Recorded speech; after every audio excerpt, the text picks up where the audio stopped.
Buenas tardes. Buenas tardes. Muchas gracias por acudir a esta convocatoria de la Biblioteca Nacional para hablar de periodismo digital y de los problemas del mundo digital en la prensa actual. Esta actividad no sería posible sin el apoyo de la Embajada de Colombia y por eso tenemos la fortuna de que el embajador nos va a dirigir unas palabras. La Biblioteca Nacional está muy orgullosa de poder organizar este pequeño ciclo hoy sobre los problemas más estrictamente en general del periodismo y dentro de 7 días una sección especial de periodismo cultural. Y sin más, embajador, tiene la palabra. Muchas gracias, buenas tardes a todos. Un saludo muy especial, en primer lugar, para la directora de la Biblioteca Nacional, para Carlos Alberdi, director cultural de la Biblioteca Nacional de España, don Antonio Nebol Sotelo, jefe del Servicio de Actos Culturales de la Biblioteca, a nuestros panelistas y contertulios de esta noche, Eduardo Garcés, gerente del grupo de medios del Espectador, quien, como todos ustedes saben, tiene una amplísima trayectoria y la mayor experiencia en este campo, a Gumersindo La Fuente, mejor contraparte y contertulio imposible también encontrar como precursor que es del periodismo digital en España, muy distinguidos rectores de universidades, estudiantes, miembros de tanques de pensamiento, profesores, alumnos.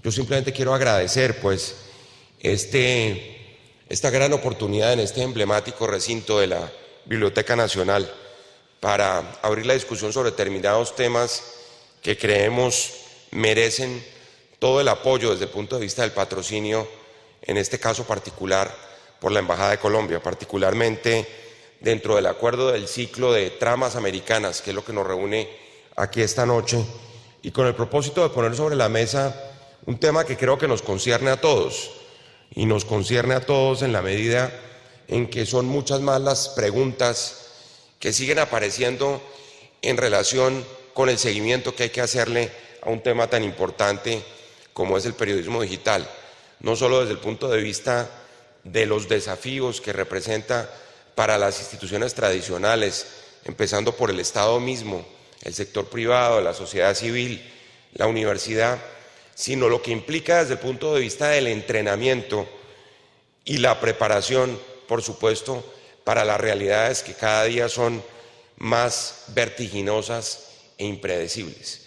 Porque si hay algo que ha caracterizado precisamente este campo, además de la supuesta disputa que ya nos dirán nuestros contertulios si es real o no, entre el papel y lo digital, pues lo que viene de aquí en adelante son discusiones mucho más profundas respecto de la forma de relacionarse con los otros miembros de la sociedad y que tiene que ver además sin duda con el rol creciente que siguen jugando particularmente herramientas que han venido armándose de manera simultánea con las posibilidades digitales y que tienen que ver, por ejemplo, con las redes sociales, su impacto sobre la definición en los escenarios del poder, la permanencia o no, lo efímero o no que pueden ser esos fenómenos y todo lo que representa, pues, digamos que una reflexión de fondo sobre estas realidades.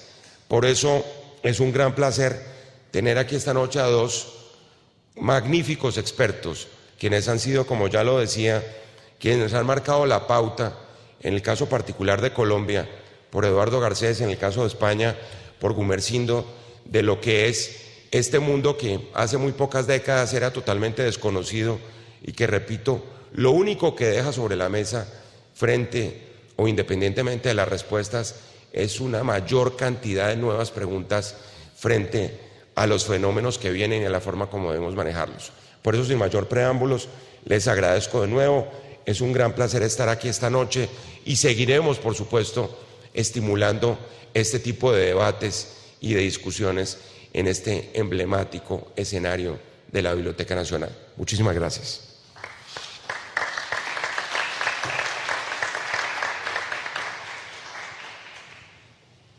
Bueno, pues si os parece, ¿quién rompe el fuego de los dos? Tú eres el moderador. Bueno, pues Sindo nos va a presentar un poco el panorama visto desde España en 15 o 20 minutos y a continuación Eduardo nos hará, digamos, la visión del problema desde Colombia y luego pues ya cruzamos preguntas y cuestiones. ¿Qué tal? Buenas tardes, noches. Bueno, muchas gracias por la invitación a la Biblioteca y a la Embajada de Colombia. Estamos en un momento en el que la palabra es incertidumbre. Estamos en un momento en el que todas las empresas periodísticas, no solo de España y de Colombia, sino todas las del planeta, están buscando una solución a sus problemas, sobre todo a sus problemas de dos tipos, de modelo económico y de modelo de producto. Yo creo que uno de los errores que se están cometiendo es que hay una enorme obsesión por encontrar un modelo económico viable. Estamos obsesionados, y creo que se dice en la introducción, en el texto introductorio de esta mesa redonda, estamos obsesionados con que se dice todo el rato que el problema es que en Internet se están dando gratis las cosas y que no hay manera de competir con ese nuevo universo. Y hay una verdadera obsesión, lo habrán visto sobre todo en los últimos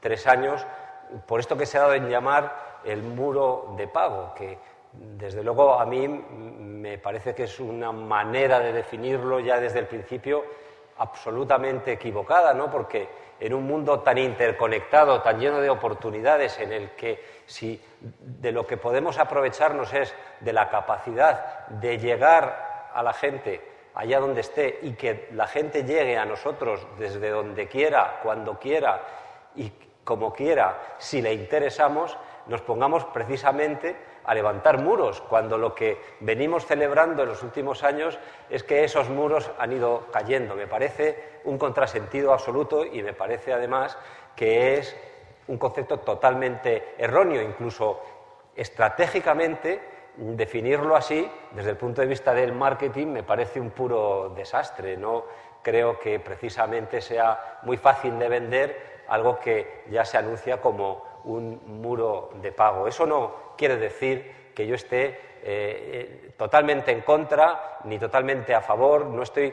totalmente, realmente, ni en contra ni a favor de nada. Los totalitarismos me parecen uno de los grandes enemigos de nuestro tiempo y lo estamos viendo, y no voy a entrar en los asuntos domésticos demasiado, aunque a lo mejor también. Pero yo creo que todo es relativo y que donde de verdad está la oportunidad, porque yo sigo pensando que todo lo que está ocurriendo, claro que nos está generando problemas, claro que a las empresas, y ya lo comentarás tú a la vuestra, nos está generando estos problemas. ¿Cómo no nos va a generar problemas si un periódico como El País en el año 2007-2008 facturó 210 millones de euros solo en publicidad y en el año 2012 ha facturado menos de 80? Es imposible no tener problemas así. Si a eso le sumamos los descensos de facturación en venta de ejemplares, el resultado es pues pérdidas de más de 50 millones de euros. Si a eso le sumamos empresas, no solo Prisa, sino Unidad Editorial y otras que se han dedicado a hacer periodismo, pero a muchas otras cosas, y debido a esas muchas otras cosas han entrado en unas deudas millonarias que no es que sean imposibles de pagar por el periodismo, es que son imposibles de pagar por cualquier otro negocio. Es decir, ¿de dónde va a salir el dinero para amortizar una deuda de 3.000-4.000 millones de euros en una empresa del tamaño de Prisa o de más de 1.000 millones de euros en una empresa del tamaño de Unidad Editorial? Es absolutamente imposible. Ni en el mejor de los momentos de esos negocios periodísticos habrían podido generar el suficiente beneficio como para enjugar esas deudas. Por lo tanto, yo creo que uno de los problemas es, primero, que no definimos bien el modelo de producto. Segundo, que como no tenemos un modelo de producto que ofrecer a las audiencias, es imposible generar un modelo de negocio. Y tercero, que a la situación actual no le podemos pedir que solucione los problemas generados por las malas decisiones estratégicas del pasado. Dicho lo cual, es verdad que también hay empresas que no cometieron esos errores que están atravesando dificultades. Quiero decir que la situación es tan complicada que no hay una fórmula mágica. A mí se me ocurren algunas. O sea, bueno, yo creo que todos los que han intentado, y una vez que dije esto se me criticó mucho, y que han intentado puramente administrar la agonía de sus negocios actuales, han fracasado. Administrar la agonía, por muy bien que parezca que te va hoy, nos conduce al absoluto fracaso, porque administrar la agonía supone no tomar ninguna decisión valiente de futuro. Administrar la agonía es intentar sobrevivir vendiendo el PDF para las tabletas. El PDF, por Dios, es una cosa del pasado. Puede tener algunos clientes, efectivamente, pero para eso no hay que hacer ninguna gran campaña marketingiana ni invertir mucho dinero en tecnología. Eso es muy fácil de vender, se pone ahí, tiene 3.000, 4.000, 15.000 suscriptores, depende de la fuerza de la cabecera, pero no tiene más y no va a tener más. Eso es el pasado. ¿Quién quiere leer por la tarde un periódico de ayer? Algunas personas. Yo de hecho, algunas veces lo sigo leyendo por la tarde, pero no es exactamente lo que genera un valor diferencial en el mundo de hoy. Hoy queremos, sí, algo realmente complicado y, por otro lado, cuando se hace bien, realmente valioso. Queremos tener la información en el momento, pero no la última hora. Queremos tener lo antes posible un análisis, un enfoque, una puesta en escena de lo que significa lo que está ocurriendo. Queremos algo realmente difícil de hacer, y es que todo el rato nos cuenten lo que está pasando con un nivel alto de fiabilidad y con un nivel alto de interpretación. Claro, lo que estamos viendo efectivamente es que todo el tiempo en muchos medios digitales o no, porque los errores lamentablemente para el oficio se cometen también en los diarios impresos, que ahora se nos intentan vender como el sumum del rigor, y estamos viendo que se cuentan cosas que a los 10 minutos ya no son, que se cuentan cosas que a los 3/4 de hora no han pasado, que se publican fotos que no eran de quien se decía que eran, que se caen aviones que nunca se cayeron, ¿no? Entonces, realmente, seamos serios. Alguien verdaderamente, un cliente de esos que queremos tener, que valora lo que hacemos, va a pagar porque le estemos creando esa histeria informativa permanentemente. Yo lo veo difícil. Yo creo que uno de los ingredientes fundamentales que tenemos los periodistas y las empresas que nos dan trabajo para, de nuevo, recuperar la confianza de esta sociedad es volver a los orígenes. Curiosamente, en un momento de tanta innovación y de tanta incertidumbre, es volver a los orígenes, que es el compromiso del oficio con nuestros lectores. Mirar a los lectores de uno en uno, mirar por sus intereses y defenderles de los abusos de los poderosos. Esa, para mí, ha sido la sustancia de mi oficio toda mi vida. Lo que pasa que es verdad que los grandes grupos de comunicación, o sea, que los periódicos, cuando se han convertido en una pieza más de los grandes grupos de comunicación, dejaron de hablar de lectores y empezaron a hablar de audiencias. Cuando empezaron a hablar de audiencias, los lectores eran una pura estadística. Los periodistas ya no le hablaban a un señor o a una señora que leía sus informaciones, le hablaban a una estadística, a un target. Ya se empezó a hablar del target, que es un lenguaje absolutamente publicitario. Y entró en marcha la mercadotecnia. Cada día, cada momento, los periodistas estábamos más alejados de los ciudadanos y estábamos más cerca de los poderosos. Eso es algo que es incluso comprensible. Siempre es más agradable estar cerca de los poderosos que de los ciudadanos. Es algo que ha sucedido, y si hacemos un poco de autocrítica, en casi todas las redacciones. No digo en todas porque no es verdad que haya sucedido en todas, y no digo que haya sucedido en todos los periodistas de cada redacción, porque no es verdad. Dentro de cada redacción ha habido siempre una tensión y una polémica de una minoría que intentaba defender esto, pero les aseguro que esa minoría no era normalmente la mejor vista. A mí, en uno de mis periódicos, no en el último, me llegaron a decir un día: no seas tonto. ¿Pero por qué pones tantos problemas si nos podemos hacer ricos con esto? No me lo estoy inventando. Yo os decía, pero si es que yo no quiero hacerme rico, yo estoy muy contento con lo que gano, lo que quiero es hacer bien mi trabajo. No quiero hacerme rico. Si vosotros os queréis hacer ricos, haceros ricos, pero no con mi complicidad.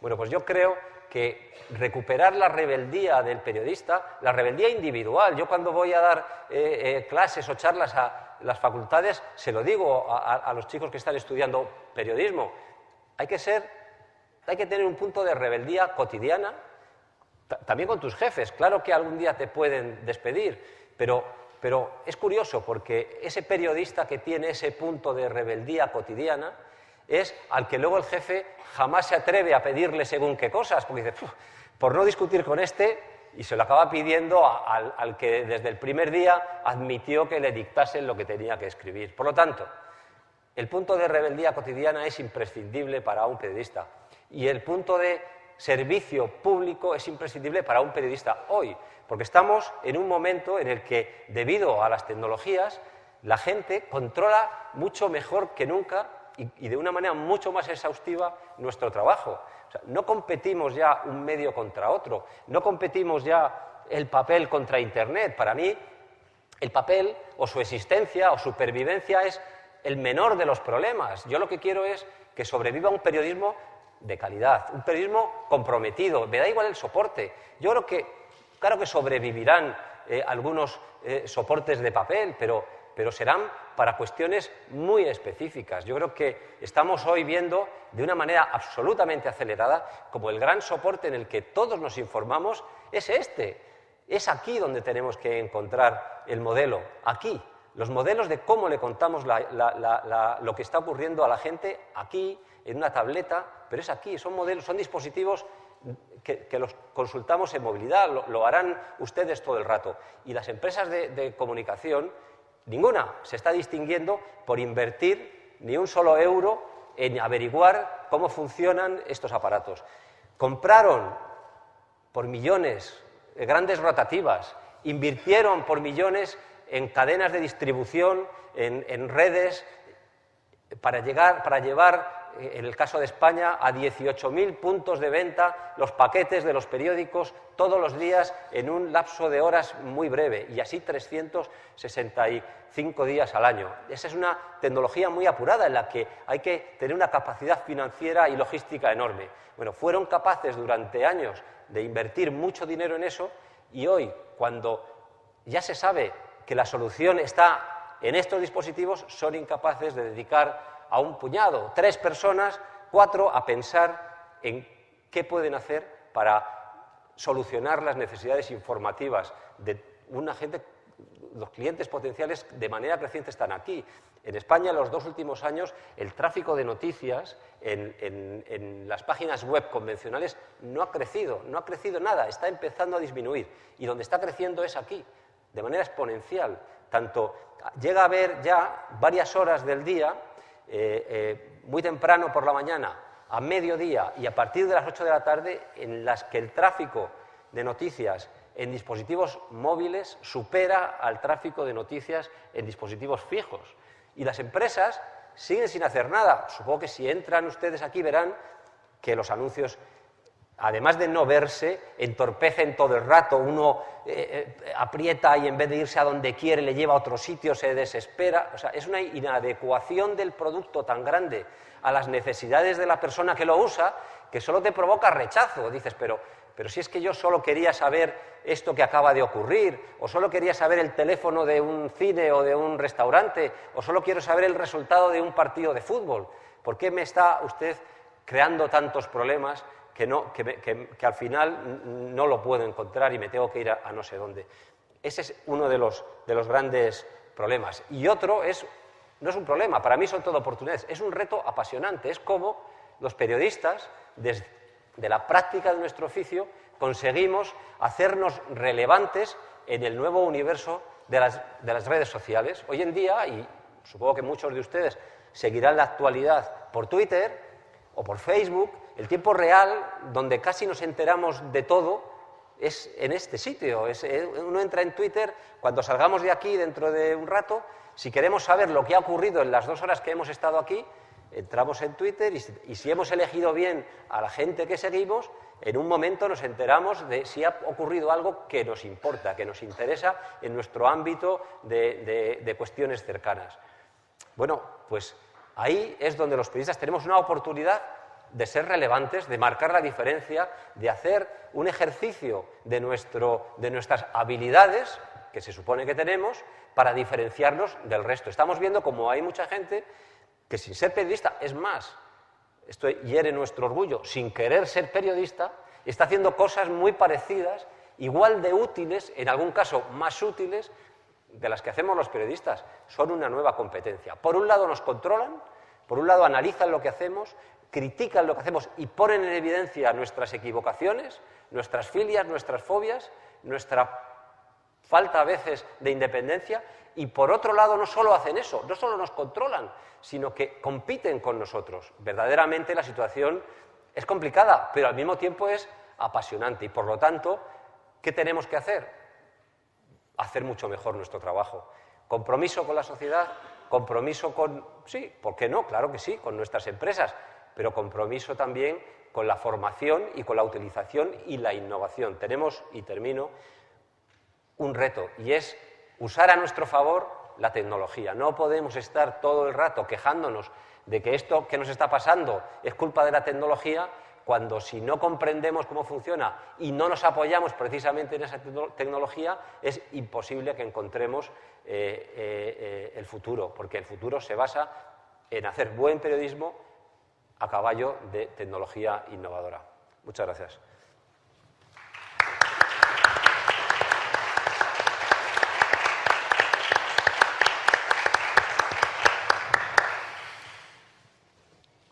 Bueno, ante todo, muchas gracias a la Biblioteca Nacional por acogernos esta noche acá. Realmente es un placer estar en este magnífico recinto.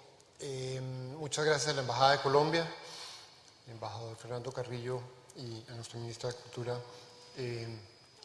María Leticia Ortega. Muchas gracias por la invitación y por la iniciativa. Y a la biblioteca también por el interés en Colombia y en lo que está pasando con el periodismo colombiano. Nosotros, cuando hablamos de los retos que tiene el periodismo de Colombia, por supuesto, el desplazamiento de audiencias entre las plataformas impresas y las plataformas digitales es uno de ellos. No necesariamente el más importante en mi opinión, pero voy a empezar por ahí, porque me parece que digamos, ese es un poco lo que queremos oír hoy. Yo pienso que en el desplazamiento de las audiencias entre el papel y las plataformas digitales, pues hay básicamente 3 consideraciones importantes. La primera, quizás que tiene que ver con la parte puramente práctica y operativa. La segunda, con el tema periodístico. Y la tercera, por supuesto, el modelo de negocio. Desde el punto de vista práctico, yo les confieso que en el caso nuestro no tenemos ninguna duda de que el papel se está acabando. Y yo sé que en todos los escenarios internacionales liderados por los periódicos se trata de posponer y decir que no es así, pero la verdad es que si ustedes me acompañan por un segundo en el recorrido de lo que es imprimir un periódico en Colombia, donde arrancan por entrar a talar un bosque en Canadá. Y ojo que esto no es un statement, digamos, medioambientalista, porque de hecho los que más hacen reforestación son los molinos de papel. Pero la energía que se consume talando un bosque para llevarlo a un molino, el agua que se consume para convertir esa madera en pulpa y luego en papel, trasladarla al puerto, 6.000 kilómetros desde Canadá a Colombia, otros 1.000 kilómetros desde la costa hasta Bogotá, imprimir ese periódico, volverlo a distribuir otros 1.000 kilómetros a la redonda, el periódico impreso, para que lo lean nuestro mercado en promedio 25 minutos y lo boten a la basura. Eso claramente no es sostenible, no hace ningún sentido. Entonces, realmente aquí de lo que estamos hablando es de una evolución, como fue la evolución del coche de tracción animal al coche de motor. Es absolutamente natural. Los discos de acetato al MP3, pasando por supuesto pues por todos los formatos intermedios, el video. Entonces, nosotros no vemos esto realmente como una amenaza, ni siquiera lo vemos como un debate, para ser francos. Lo vemos simplemente como una evolución. Y así es como lo queremos ver, porque es lo que nos ha permitido entonces cambiar nuestra denominación y pasar de ser un periódico a ser unos generadores de contenido, donde vamos a empaquetar ese contenido donde el mercado nos lo pida. Hoy en día, como bien dices tú, en los móviles, en las tabletas, en los escritorios, pero ya el año entrante en los carros, en las neveras, los refrigeradores de los hogares, en fin, eso ya llegó. Y nuestra misión es generar contenido oportuno y relevante para que el mercado lo consuma donde quiera. Entonces digamos que no tenemos la más mínima duda de que eso va a pasar. Claro, dice uno, ¿en cuánto tiempo? 5 años, 10 años, nadie sabe, pero digamos que es seguro afirmar que cuando la generación de nuestros padres y los abuelos de algunos de ustedes cambien la generación y ellos dejen de existir, seguramente el papel dejará de existir con ellos. Esa es la realidad y eso es un poco los tiempos que uno debe estar mirando. La segunda consideración es, por supuesto, la periodística. La forma como esto ha cambiado el periodismo. Hace relativamente poco, como bien decías tú, para hacer periodismo, o había que invertir $10 millones en una rotativa, o había que invertir $100 millones en una estación de televisión, incluyendo las licencias y todo lo demás. Y hoy en día no. Hoy en día cualquier persona hace periodismo desde su computador. Cualquiera se vuelve en un agregador de noticias. Y cualquier ciudadano se vuelve un periodista de a pie. Y lo estamos viendo a diario. Entonces, eso tiene grandes consideraciones. Primero, porque, claro, si bien es bienvenido poder contar uno con la noticia fresca del accidente o de la manifestación o de lo que sea y verlo por los ojos de un ciudadano, también hay que tener cuidado con el tipo de información que uno está recibiendo y en la que uno está creyendo. Porque es que detrás de la rotativa y de los equipos de la cadena de televisión, pues había un equipo de periodistas formados, con un poco de doctrina, con un poco de fundamentalismo, con un poco, digamos, de método para convertirse en periodistas y tener la autoridad de informar a un mercado sobre lo que pasaba del acontecer nacional. Eso hay que tener cuidado a que no se pierda, porque no podemos quedar informados a medias, como está pasando hoy en día en, desafortunadamente, países donde hemos perdido contacto periodístico como Venezuela. Entonces uno depende de la foto que tomó hacia allá este ciudadano. No tenemos ni idea qué pasa si hubiéramos tomado la foto para acá. Entonces creo que ese es uno de los grandes retos que tiene el periodismo de cara al mundo digital. De cara al oficio como tal, nosotros... una de las cosas que extrañamos del mundo impreso es que existía la adrenalina del cierre. Los editores, los periodistas en general, los directores tenían que cerrar el periódico cada 24 horas o la revista semanal o quincenal o mensual y se tenían que asegurar de que se hubiera hecho el mejor trabajo de curaduría, para usar un término familiar en estas instalaciones, para escoger las noticias que se pensaba eran las más relevantes para el mercado del acontecer de noticias del mundo, del país o de la ciudad. Eso se perdió. Porque anteriormente, una vez que se cerraba el periódico y se iba a impresión, así se quedó. Así se quedó el error, así se quedó la noticia, así se quedó la primera plana, así se quedó la foto. Y por supuesto la caída del avión se quedó por fuera y el desastre de último momento. Pero esas eran las reglas del juego y había toda una pasión por escoger realmente lo importante. Hoy no. Hoy se equivocan y en 2 segundos corrigen. Ya el fenómeno de la chiviada, que antes a uno lo chiviaban, no, inmediatamente CNN, pum, corrige uno, entonces ya nadie chivea a nadie, ya es un ritmo claramente diferente. Y por supuesto las consideraciones económicas. Las consideraciones económicas tienen también dos áreas. Primero, la dispersión, la dispersión que genera el que todo el mundo hoy en día pueda hacer periodismo. porque entonces todo el mundo monta un periódico, todo el mundo tiene un sitio de noticias. Y en países como Colombia, donde tradicionalmente había 8, 10 periódicos, hoy en día hay cientos de portales digitales. Y todos compiten por las mismas platas de los anunciantes. Y por lo consiguiente, los 100 pesos de la era anterior se volvieron 10 pesos de hoy. Repartidos entre cientos de personas para que todo el mundo esté contento y todo el mundo, digamos, pueda mantener su sitio con muy poquito tráfico. Entonces, digamos, está ese tema de la dispersión, pero está el tema de la agregación. Y es los Huffington Posts, es los Pulso, todas aquellas, el Google, sin ir tan lejos, que son aquellas compañías que montan sus periódicos a partir de noticias que han, digamos, generado otras empresas. Nosotros en El Espectador somos particularmente sensibles a eso. Y voy a confesar, como ustedes saben, el director del periódico El Espectador fue asesinado en los años 80. Las instalaciones del periódico fueron voladas. 3 gerentes que ocupaban posiciones como la mía fueron asesinados. El periódico quebró por una tenaza financiera de la cual fue objeto por un grupo económico. Entonces, digamos que en El Espectador somos muy sensibles al costo de generar contenido.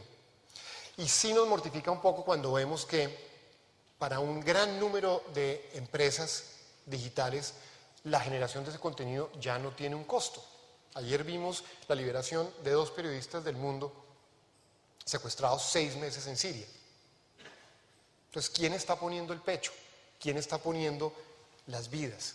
¿Quién está poniendo la plata para las cámaras, para los desplazamientos? Mientras que un pequeño 10%. Mientras que el otro 80%, copy-paste, ok, le cambia un poquito, hace una redacción distinta, junta 3 fuentes y vuelve y escribe. Y listo, quedó el periódico. Eso nos preocupa. Nos preocupa por una sola consideración. ¿Qué tal si todos nos volvemos agregadores? ¿Qué tal si mañana todos decidimos, listo, todas las empresas de medios paren sus equipos periodísticos, chao, nos volvimos agregadores? ¿Qué pasa mañana? ¿Quién saca la información de Siria? ¿Quién averigua qué pasó con el avión? ¿Dónde está Venezuela? ¿Dónde está Ucrania? Entonces, claramente ahí nos parece que tenemos un reto muy grande. Un reto de ver cómo no todos nos volvemos agregadores y esto sigue siendo de alguna manera un oficio confiable, creíble, ¿no es cierto? De primera mano como lo ha sido siempre. Entonces ahí, pues ¿cuál es el reto? Es ver cómo hacemos ese modelo de negocio con esas 2 consideraciones, la dispersión que nos acaba con la publicidad y el gratuito, porque la agregación automáticamente lleva a que el contenido sea gratuito y la gente se acostumbró a que no hay que pagar. Y tú lo mencionabas y me parece que ahí es donde uno tiene que encontrar un término medio. iTunes, con el tema de la música, lo logró.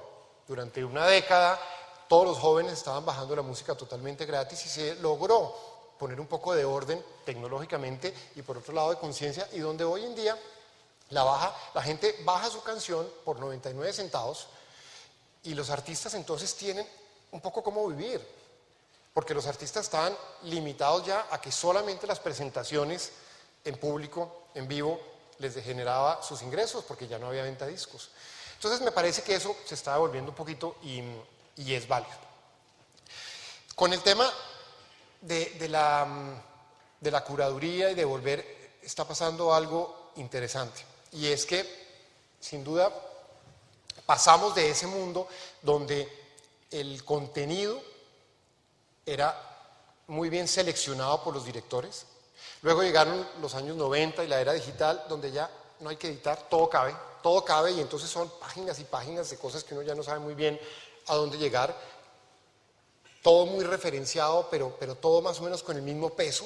Uno en un periódico, en una revista, sabe claramente cuáles son las prioridades noticiosas. En el Internet es muy difícil.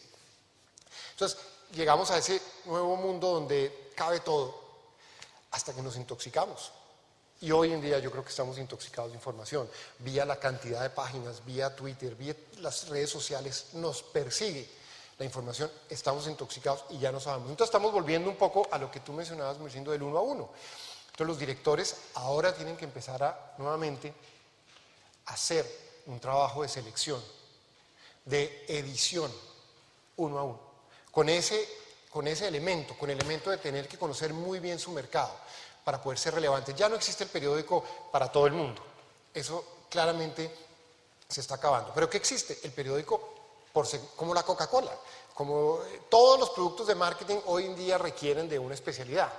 Y el periodismo tiene que llegar a eso, tiene que empezar a hablarle 1 a 1 a las diferentes personas. ¿Para qué? Para que el contenido sea relevante.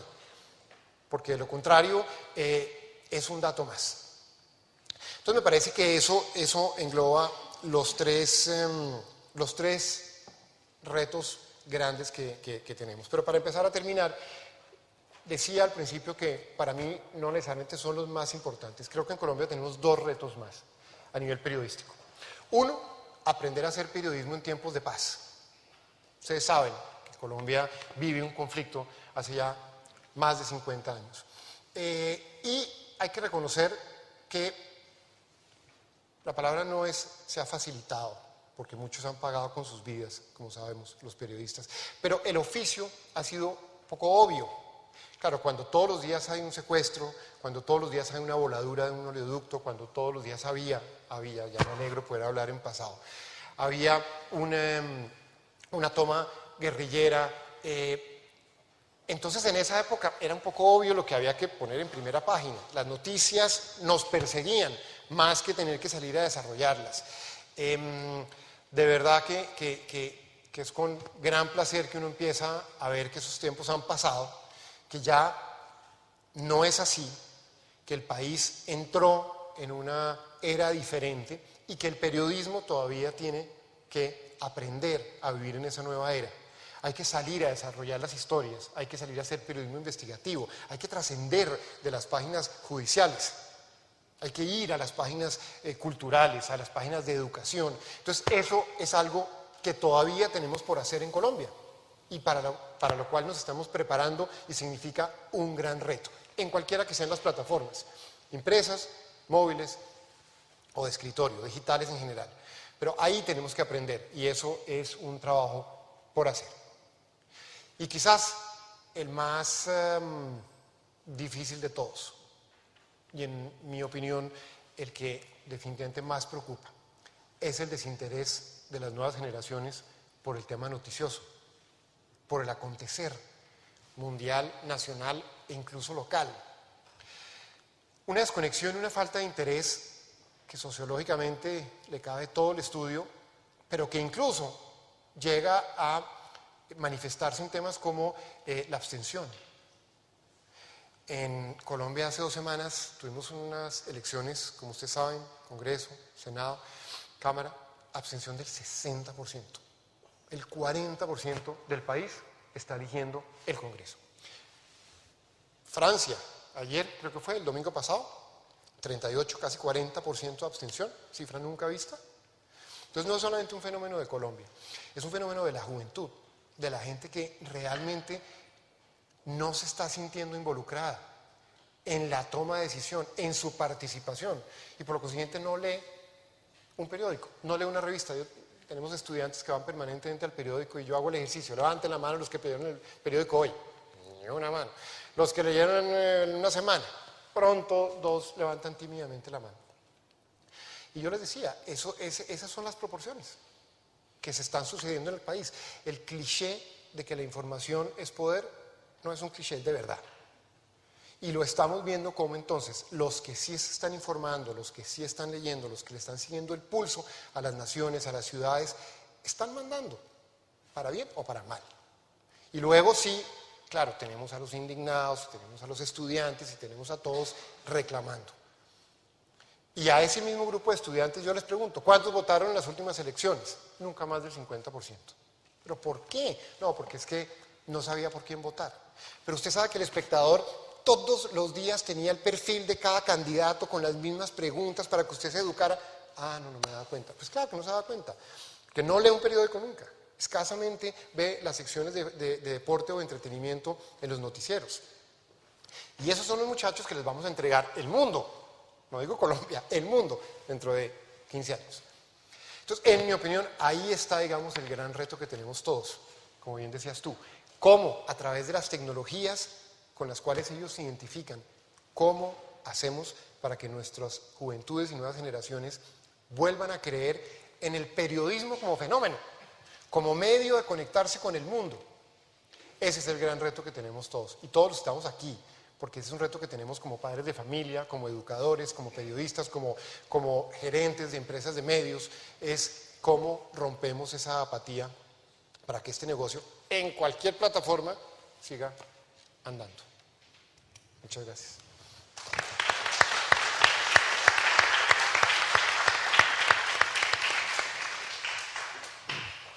Bueno, no me lo habéis puesto muy fácil, porque la conclusión que yo sacaría, pero bueno, ahora lo compartimos, es que realmente el periodismo, lo más interesante visto desde esta silla de las dos intervenciones, es que el periodismo está imbricado en la sociedad contemporánea de tal manera que los problemas del periodismo, cuando se empieza a tirar del hilo, son los problemas de la sociedad, ¿no? Es decir, que cuando Sindo habla de compromiso con la profesión, compromiso con el lector, o cuando Eduardo nos comenta ese distanciamiento de esa juventud, digamos, que no participa de la vida social, ¿no? Pues nos está hablando de una serie de cuestiones que van más allá del periodismo. Y por lo tanto, un poco hablar del periodismo del futuro o de la adaptación del periodismo al mundo digital es, como decía Sindo al principio, época de incertidumbre, ¿no? Pero es también una pregunta por esa incertidumbre, cómo se va a resolver pues toda una serie de cuestiones que están sobre la mesa en la organización de las sociedades contemporáneas. Yo quería un poco también, no sé si es posible, una intervención por vuestra parte de si hay un espacio, o sea, la territorialización de Internet, digamos, las audiencias o los lectores son cada uno de su sitio y, por lo tanto, aunque Internet da la promesa de una cierta globalidad, sin embargo, los periódicos siguen estando ligados a territorios, ¿no? E incluso las páginas web, entiendo yo, que están ligadas a territorios. ¿Qué espacio veis para esta cosa que se habla de pues un espacio americano de la información o un espacio iberoamericano? Hay procesos, no sé, entiendo que cruzáis el charco, vais de un lado para otro. ¿Veis posibilidades reales de espacios de opinión más allá de los territorios clásicos, internacionales, o eso va a seguir, digamos, inevitablemente ligado a lo que llamamos las naciones o las ciudades o los territorios? Un poco cómo veis esa promesa que hace lo digital de poder superar los territorios, pero que nunca acaba de... Claro, lo digital permite por primera vez hacer eso sin un enorme coste, por lo menos sin un enorme coste industrial. Otra cosa es el coste de la producción de la información, pero antes era imposible imprimir un diario multinacional, era muy costoso, complicado, ¿no? En teoría es posible. Hay algún medio de alcance mundial. Tenemos el ejemplo del New York Times, que es un medio de referencia mundial y que tiene su público en Estados Unidos, pero indudablemente su público es la suma de las élites del resto de las naciones. Ha conseguido una fórmula que le hace necesario como referencia para esas élites. Y por eso el New York Times puede hacer, porque tiene ese modelo de producto, un modelo de negocio muy específico que otros no pueden permitirse. Es decir, el New York Times sí puede presumir de que tiene 700.000 abonados y de que le empieza a funcionar ese modelo, porque está en la ley de los grandes números y como periódico de ese tipo está prácticamente solo él en información global general, el Wall Street Journal y el Financial Times en información más específica económica. Claro, reproducir ese fenómeno en el ámbito de la lengua española, digamos, de lo iberoamericano, sería posible. Hay algún medio que lo está intentando, pero yo creo que es difícil, tienes que hacer una estrategia muy especial. Creo que es una equivocación intentar ser un medio global queriendo ser al mismo tiempo un medio local. Quiero decir, yo no veo a un periódico español queriendo ser, por muy importante y por muy grande que haya sido y que siga siendo, queriendo ser un periódico en México, un periódico en Colombia, un periódico en Perú o un periódico en Brasil, entre otras cosas, porque en esos terrenos va a ser muy difícil que lo haga mejor. Puede haber algún país en el que el nivel del periodismo esté por alguna circunstancia muy deteriorado, que los hay, y ahí a lo mejor puede hacer ese papel, pero por regla general es muy difícil dar lecciones locales. Es más, incluso aunque lo hagas medianamente bien, es muy difícil en un mercado publicitario ya enormemente complejo que alguien de fuera, con digamos, las estrategias convencionales, pueda entrar en ese mercado. Entonces yo lo veo complicado, no imposible, pero lo veo complicado. Desde luego, si la estrategia es querer ser local. Ahora, si quieres ser un medio con una ambición de referencia global en los grandes temas económicos, políticos, culturales, ofreciendo algo de mucho nivel, dirigido efectivamente a unas ciertas élites, y no tienen por qué ser élites económicas, son, bueno, los periódicos, no nos engañemos, y enganchando con lo que decías, los periódicos nunca han sido ni demasiado leídos por los jóvenes, no nos engañemos, quiero decir que esto que le preguntamos hoy a los jóvenes, dicho en general, los jóvenes hoy son, desde mi punto de vista, son algo bastante diverso y sofisticado, no se puede hacer una generalización. Desde hace 20 años también se decía que los jóvenes no leían, que los jóvenes no leían periódicos. Yo, sin embargo, pienso que hoy los jóvenes leen mucho, y lo que ocurre, y tomando otra cosa que decías tú al principio, es que estamos en un momento de disrupción absoluta que no solo, y tú lo has dicho antes, afecta a los periódicos, afecta a la representación política, afecta a la educación, afecta a cómo se genera la cultura, está afectando hasta a la ciencia. O sea, estamos en un momento de oportunidad tan sorprendente que hay gente que está haciendo cosas que nos parecen imposibles. Están haciendo ciencia por fuera de los estamentos convencionales en los que hoy hasta hoy pensamos que se hacía la ciencia, que es en las universidades o en los grandes laboratorios. Es decir, están haciéndose cosas en el mundo de la educación que no tienen que ver con las grandes universidades. O sea, hoy en día una empresa quiere contratar a alguien que sepa mucho de categorización de información y contrata antes a alguien que ha estado haciendo un curso 6 meses en Google que a cualquier titulado de 5 años de cualquier universidad, por importante que sea. Es decir, el que administra el título para que ese señor sea contratado por una empresa ya no es una universidad, ya no es un profesor que ha hecho una oposición, no. Esto empieza a funcionar hasta en eso de otra manera. O sea, estamos en un mundo que empieza a ser muy diferente. Y claro, no me extraña que en ese mundo tan diferente los estados estén despistados. Y cuando la gente se queja en la calle, los políticos están muertos de miedo ante las movilizaciones sociales. Están tan muertos de miedo que lo único que se les ocurre es la represión y acusar a la gente que opina de poco menos estar convirtiéndose en verdaderos seres peligrosísimos. Pero es el miedo del poder. El miedo del poder a perder el control, porque es que hemos vivido en una falsa democracia. Estaba todo muy organizado y parecía que todos decidíamos, y era mentira. Y los que han mandado siempre, están de pronto bastante asustados. Y yo creo que eso está ocurriendo delante de nuestras narices, y eso está ocurriendo por la tecnología. Y eso pues si nos está afectando a los periodistas, pues claro, si está afectando a todo esto que digo, ¿cómo no nos va a afectar a los periodistas? Que además,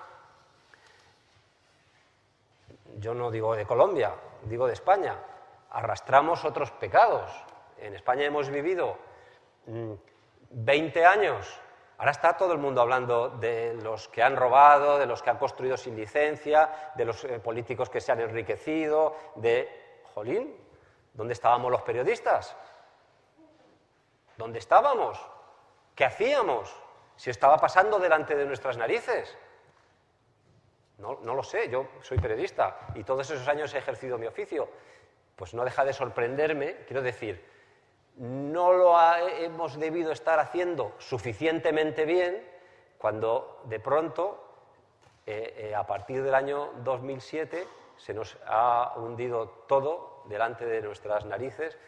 Es decir, yo he visto a periodistas corretear detrás de políticos pidiéndoles subvenciones, periodistas que hoy están en las tertulias de las teles hablando de esos políticos como si ellos hubiesen estado toda la vida sabiendo que eran unos ladrones.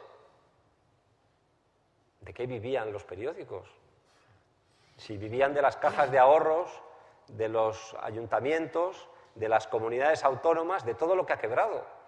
Y todo estaba controlado por los mismos políticos, de un partido o de otro. Yo creo que tenemos que hacer una profunda reflexión de lo que hemos hecho mal si queremos recuperar, tanto los políticos como los periodistas, recuperar la confianza de la gente y de la gente joven. Pero si ellos tienen, la gente joven, hay de muy diverso tipo. Yo conozco a una gente joven especialmente lectora, especialmente interesada, especialmente crítica, con ideas clarísimas de lo que quieren hacer, de cómo quieren hacerlo, de hacia dónde van, y no son maleantes, no son delincuentes, no son agresivos, son gente culta.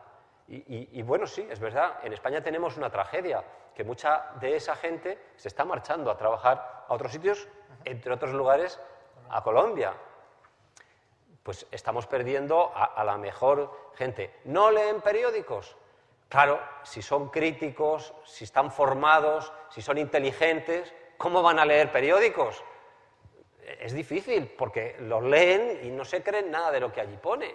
Les puede interesar un artículo, les puede interesar una información, pero de pronto empiezan a ver cosas que les chirrían, que desde sus conocimientos no son sensatas. O simplemente están manipuladas.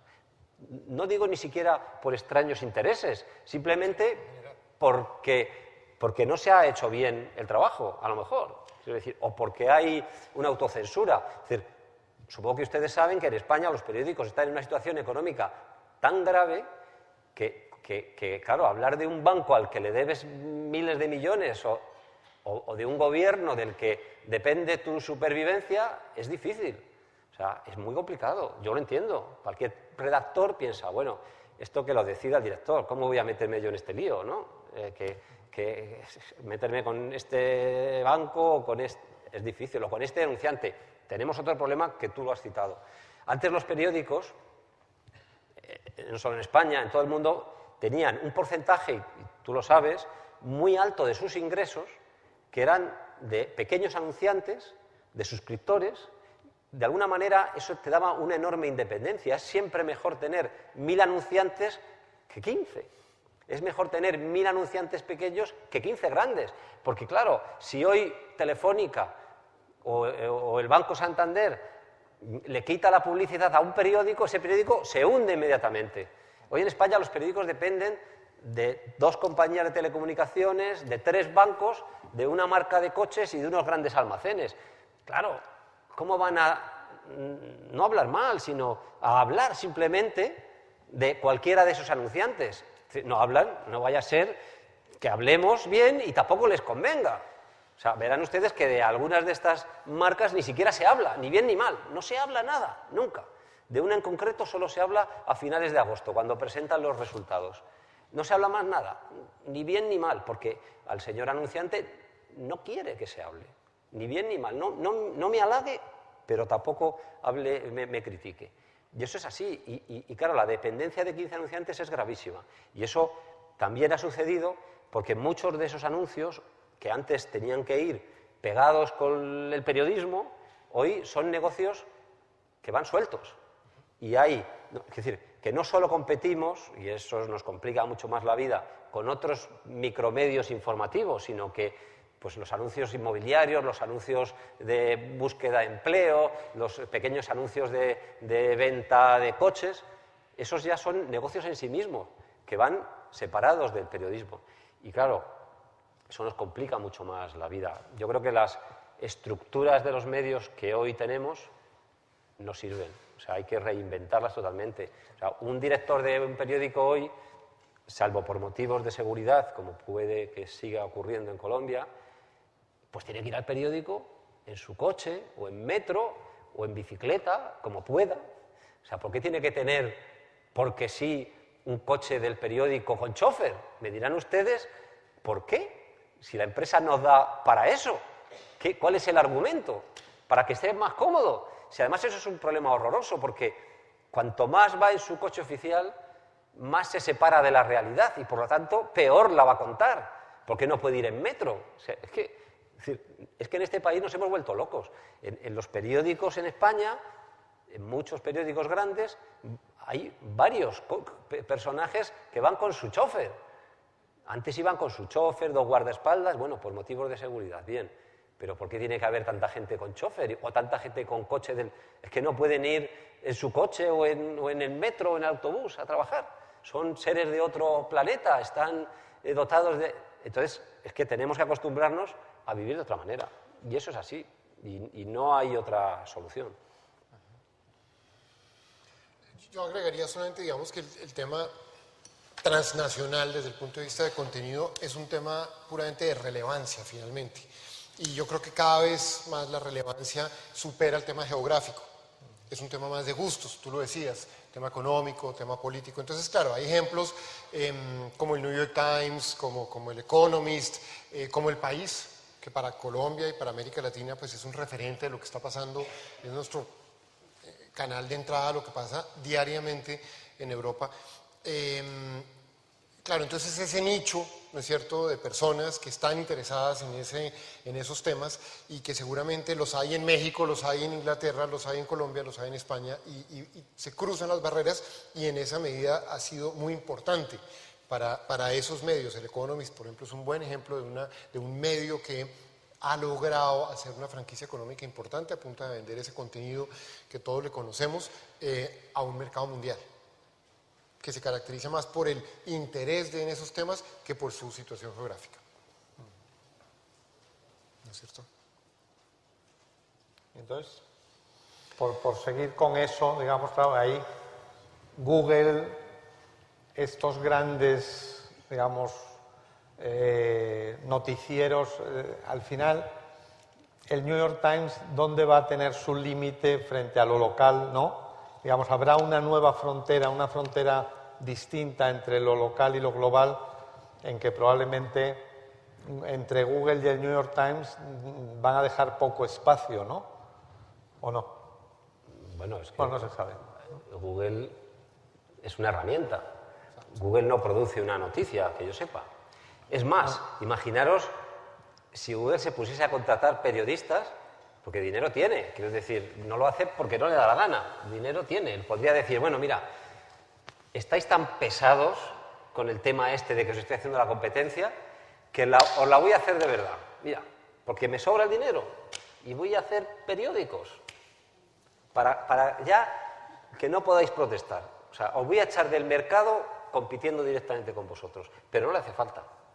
Yo creo que, fíjate, yo creo que este empeño en echarle la culpa a Google, que en España ha llegado hasta la legislación, es ridículo, porque llega tarde. O sea, claro que Google es importante, y yo, que llevo 15 años viendo las estadísticas de sitios importantes, sé desde dónde llega el tráfico. Google es relevante para el tráfico de los sitios web, tan relevante que Google un día podría calcular cuántos ingresos tiene cada sitio gracias al tráfico que él le manda. Pero Google está callado y no dice nada, porque, bueno, que protesten. En todos los países en los que supuestamente los periódicos han tenido una victoria legal frente a Google, al final han reculado, porque en realidad, primero porque se basa, lo que está ocurriendo en España con esto que se ha dado en llamar la tasa Google, está basado primero en algo que no es cierto. Se dice que Google en Google News hace negocio con las noticias. Y bueno, nos puede gustar mucho o poco, pero Google News en España, además de no ser muy relevante, no sé cuántos de ustedes entran en Google News, creo que yo conozco a muy poca gente que entra en Google News, además de no ser muy relevante, vaya por Dios, no lleva publicidad, nunca la ha llevado, y por lo tanto Google News no lleva publicidad. Donde sí hay publicidad es en las búsquedas. Y por cierto, en Google News los medios están ahí porque han pedido estar. O sea, han pedido estar. Es más, el que no está, porque Google no le ha puesto, está todo el rato llamando a Google. Hombre, ponme en Google News. Claro, o sea, es decir, hay en España ahora mismo un gran grupo de comunicación, por cierto, que su consejero delegado es el director general de AEDE, la patronal de los periódicos, que tiene toda una estrategia, y lo pueden ver ustedes, lo pueden ver hoy o mañana, para aprovecharse del tráfico de Google cuando Google saca un doodle, ¿saben? Estos dibujitos que saca a veces encima del buscador porque es el centenario del nacimiento de Octavio Paz o lo que sea, ¿no? Pues verán, lo pueden ver, que siempre pinchando en el doodle, el primero, el segundo o el tercer artículo es de un periódico del Grupo Vocento, casi siempre del Ideal de Granada. Y es porque saben que eso les da tráfico y entonces están pendientes de a ver qué doodle lleva Google para hacer una noticia, aunque no lo sea, porque hay veces que no lo es. Y hacen una noticia del doodle de Google, fíjense qué ejercicio periodístico tan pobre, ¿no? Porque saben que eso les va a reportar mucho tráfico. Quiero decir que, bueno, está bien, tenemos problemas los medios, claro, Google es un gigante que ha conseguido un porcentaje de la tarta publicitaria enorme, pero yo creo que la solución no está por ahí, porque además lo que estamos viendo en los últimos años es que ese tráfico que Google le sigue dando a los periódicos empieza a ser no sustituido, pero sí disminuye porque empieza a venir tráfico de las redes sociales, de Facebook y de Twitter. Sobre todo de Facebook, porque tiene más gente y porque tiene más capacidad de generar tráfico.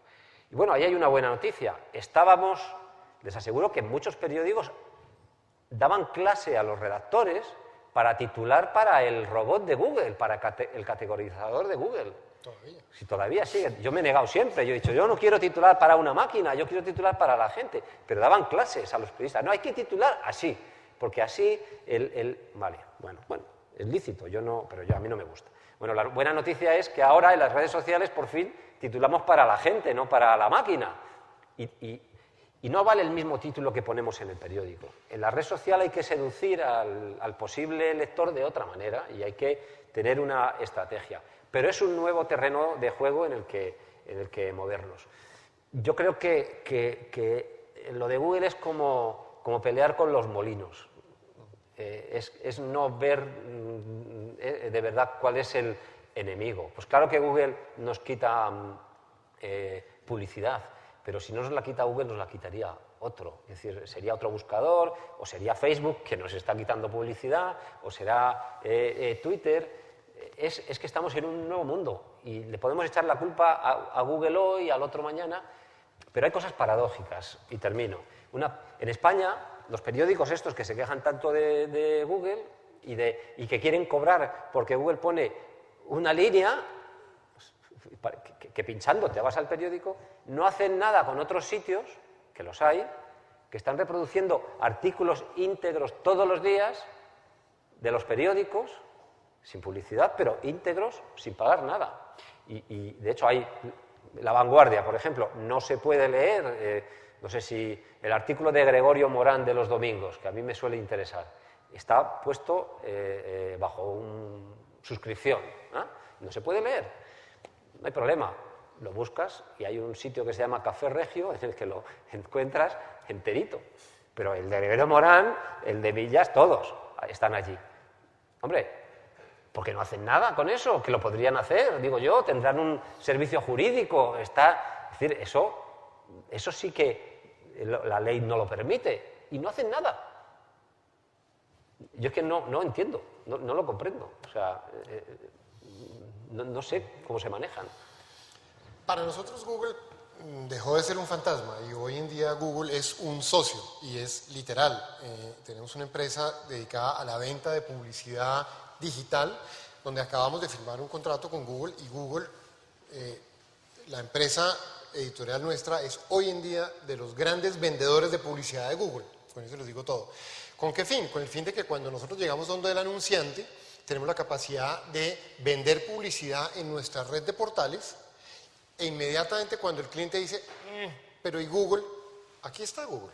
Yo también se lo vendo y me gano una comisión de lo que le vendo de publicidad en Google. ¿Por qué? Porque tú lo has dicho, uno no puede luchar, nadar contra la corriente. Google es un monstruo y es un monstruo porque le pegó a lo que la gente quiere y es que le faciliten las búsquedas.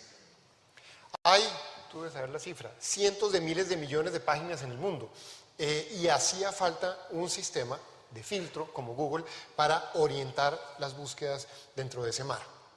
Entonces, si uno sabe capitalizar esa herramienta, arrancando por dictar la clase a los periodistas del famoso SEO, ¿no es cierto?, que es la forma de aprender a direccionar tráfico en Google, pero se hace socio de ellos y se aprovecha uno de ese tráfico, pues finalmente uno también, si es relevante, si está llegándole a su mercado con los temas que le interesan al mercado, pues que lleguen a través de Google, porque la gente los está buscando en Google. La gente no está buscando el espectador, la gente está buscando el proceso de paz en La Habana.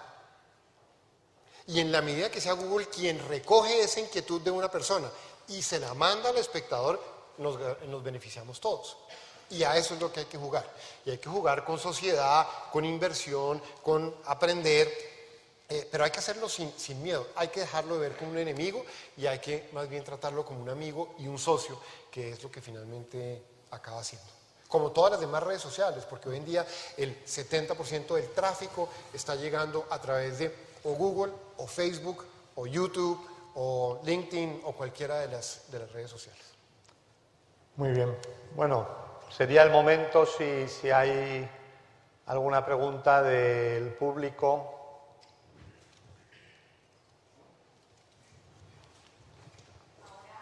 Espera, con el micrófono, por favor. Muy buenas tardes y muchísimas gracias. De verdad que para nosotros los medios de comunicación latinos en España es un placer y es una gozada poderlos escuchar. Hablaban ustedes hace unos minutos del Twitter y yo me quedo con esos 140 caracteres y con esos titulares o mini titulares que tenemos que en ese momento nosotros publicar para que realmente la persona al final pinche y se vaya directamente a nuestra página web. Nos tenemos que volver los periodistas o quienes trabajamos en el medio de comunicación más viscerales para poder lograr que esa persona al final pinche en esa noticia. Antes podríamos decir Carolina, una niña de 11 años, guapísima, que vivía con su familia, fue asesinada cerca de su casa. Hoy en día entonces tenemos que decir una niña de 11 años vilmente asesinada por personas que iban pasando, no sé. Es decir, tenemos que volvernos más amarillistas en el Twitter y en esos 140 caracteres.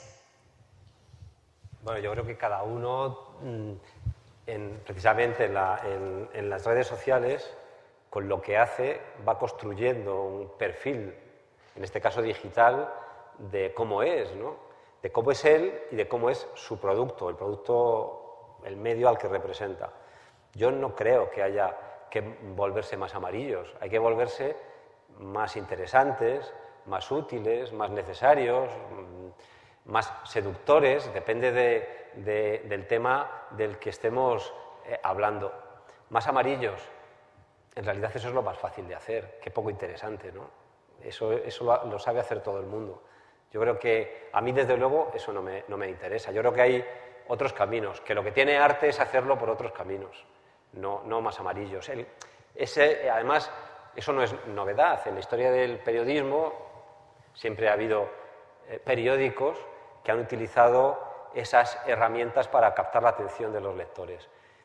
No creo que sea casualidad que esos periódicos, y hablamos del mundo impreso, han podido tener en ocasiones muchos lectores, pero tenían poca relevancia y desde luego casi ninguna publicidad, precisamente porque su influencia era pequeña. Yo creo que bueno, esto de ese tipo de periodismo es diferente según los mercados.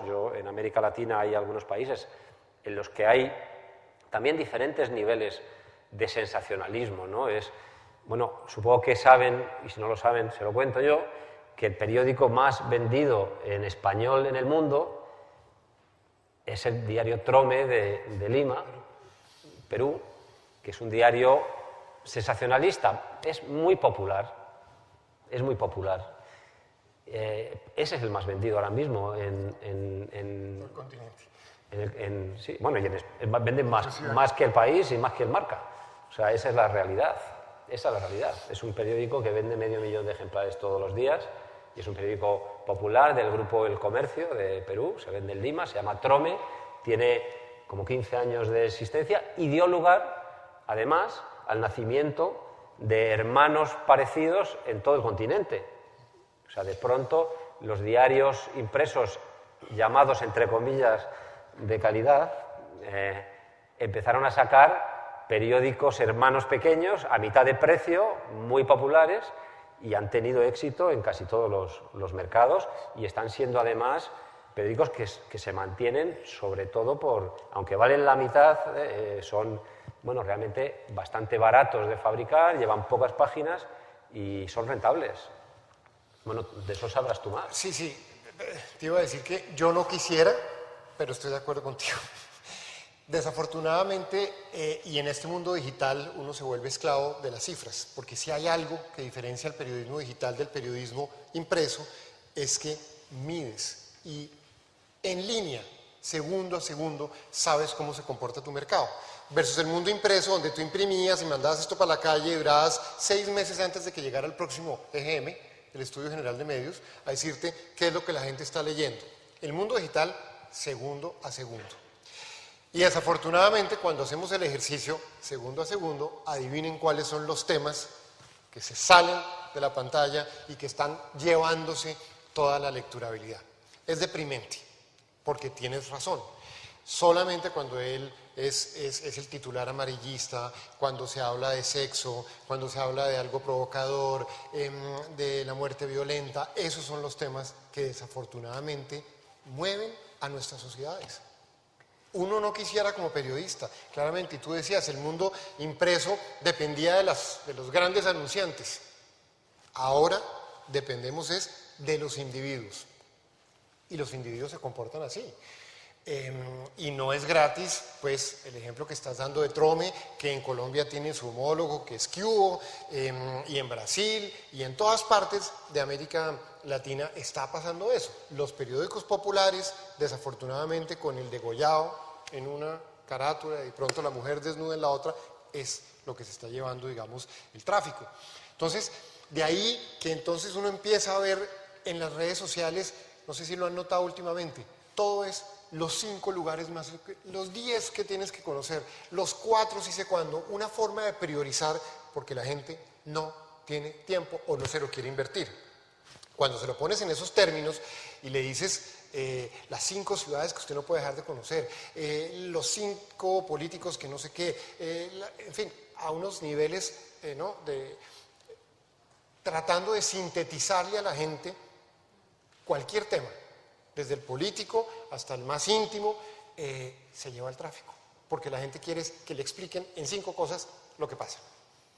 Entonces, es una mezcla entre amarillismo, escándalo, simplicidad, facilismo, rapidez, y tiene un parte, digamos, en parte las preocupaciones, ¿no? ¿Cómo hacemos para llevar la gente hacia temas un poquito más trascendentales?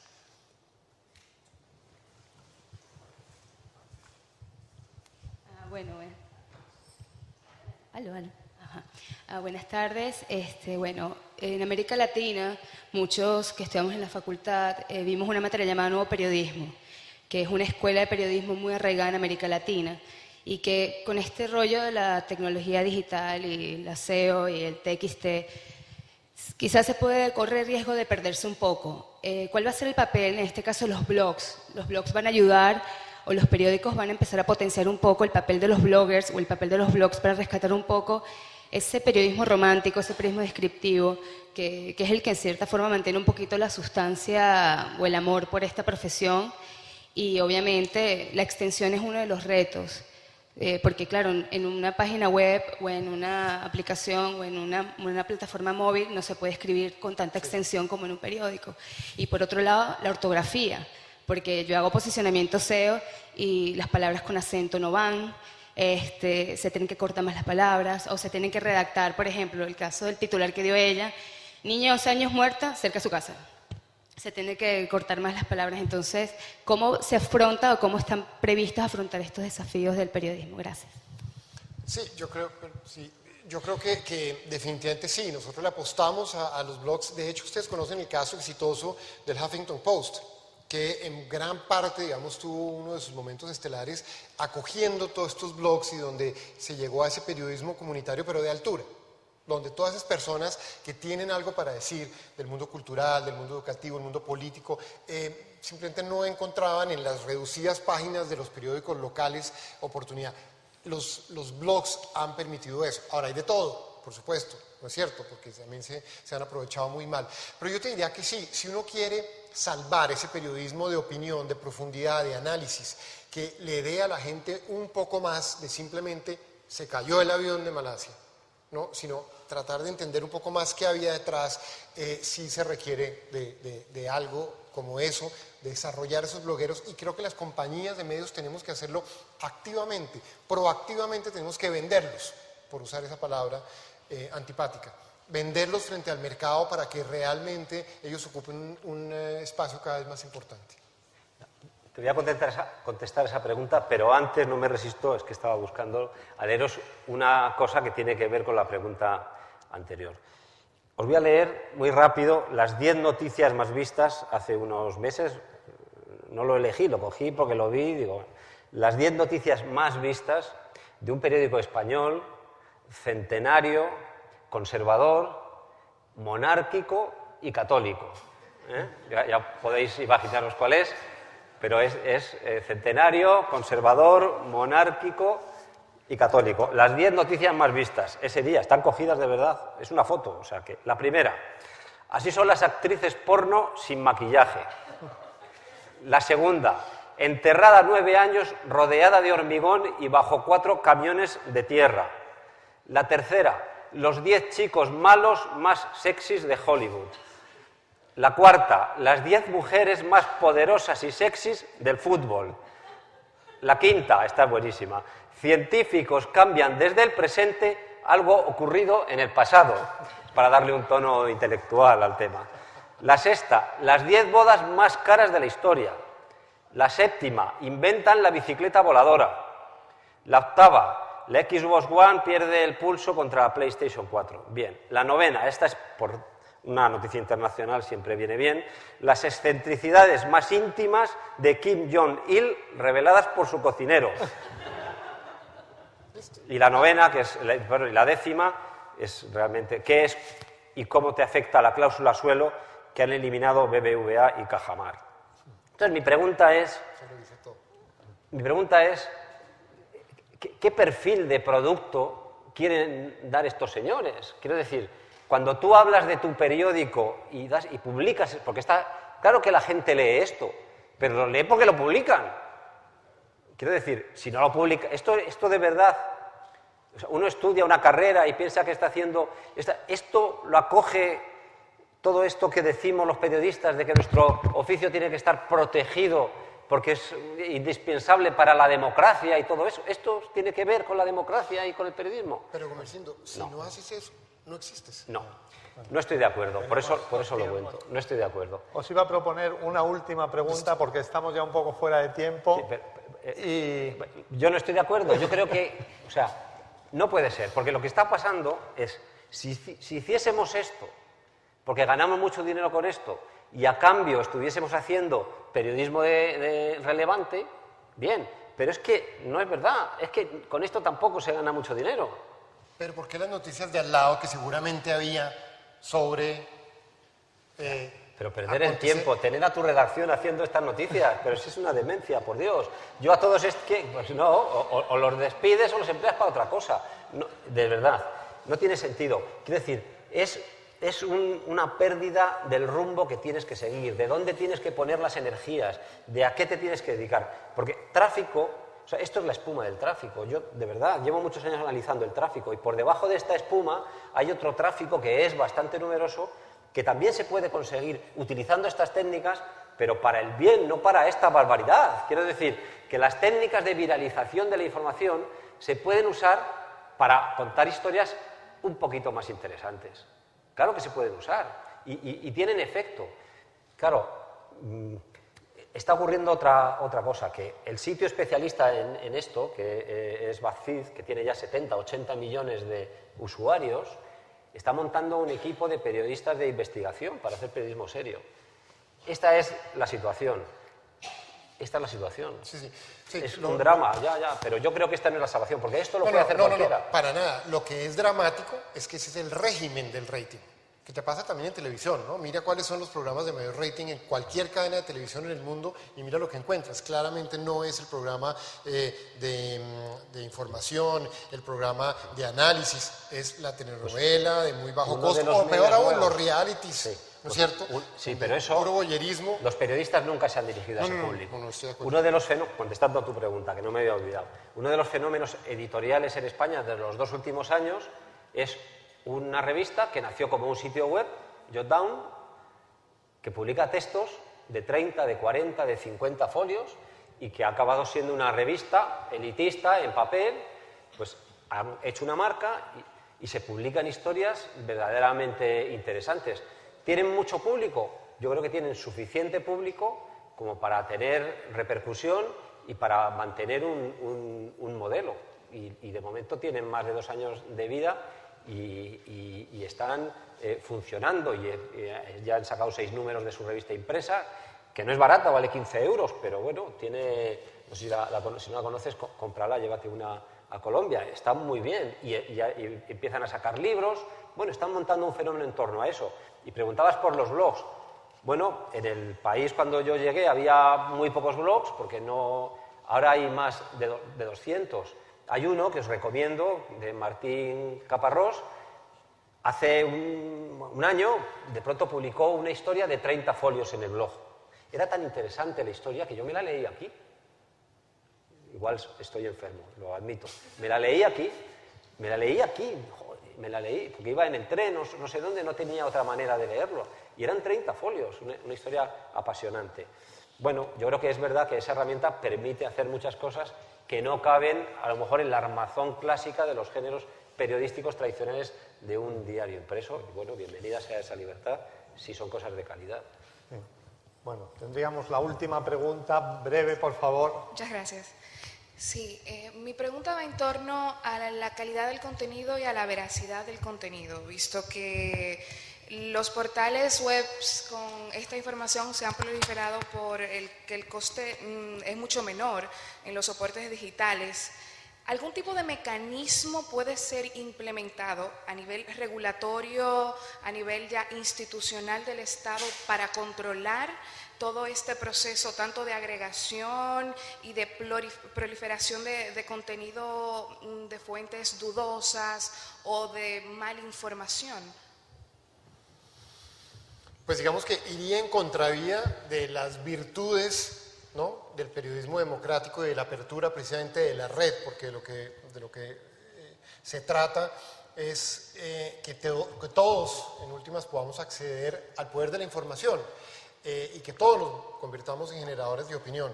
Ese es, digamos, el lado bueno y claramente funciona en muchos aspectos, pero pues tiene el otro lado malo y es que, de verdad, no sabría decir el porcentaje, pero un porcentaje muy alto de lo que está en la red es basura, bien sea porque no construye o bien sea porque destruye, ¿no es cierto? Y simplemente no aporta nada. Pero entrar a regularlo, por lo menos en Colombia no le hemos encontrado ninguna forma de hacerlo. Les doy el ejemplo. Es un drama para los columnistas cuando escriben en el periódico las atrocidades que se tienen que sentar a leer al día siguiente sobre lo que escribe la gente. los insultos, las groserías, los improperios. De hecho, es una cosa, me acuerdo mucho de D'Artagnan en El Tiempo. En algún momento dado, periódico El Tiempo, periódico de mayor circulación en Colombia, y uno de los columnistas más importantes, D'Artagnan, se conocía como D'Artagnan, en un momento dado le solicitó a la dirección que no lo volvieran a publicar en internet, solamente en el papel, porque eran tales los horrores que escribían, que comentaban sobre su columna al día siguiente. Y eso todavía prevalece. Y es una discusión permanente. ¿Qué hacemos? ¿Los quitamos? ¿No los quitamos? Entonces ponemos notas diciendo el que use malas palabras, entonces no le publicamos. Pero eso es un tema muy difícil, saber hasta dónde realmente llegas a regular eso. Bueno, esa frontera es complicada, yo los insultos los quitaría 100% todos, sin ninguna duda, y cualquier contenido que sea ilegal. Lo que tú sugieres de la regulación, pues eso tiene muchos peligros. Y en algún país de América Latina estamos viendo cómo, claro, que el gobierno de turno quiere regular, pero quiere regular para censurar, quiere regular porque no sé qué periódico está diciendo cosas que no le interesan o no le convienen, ¿no?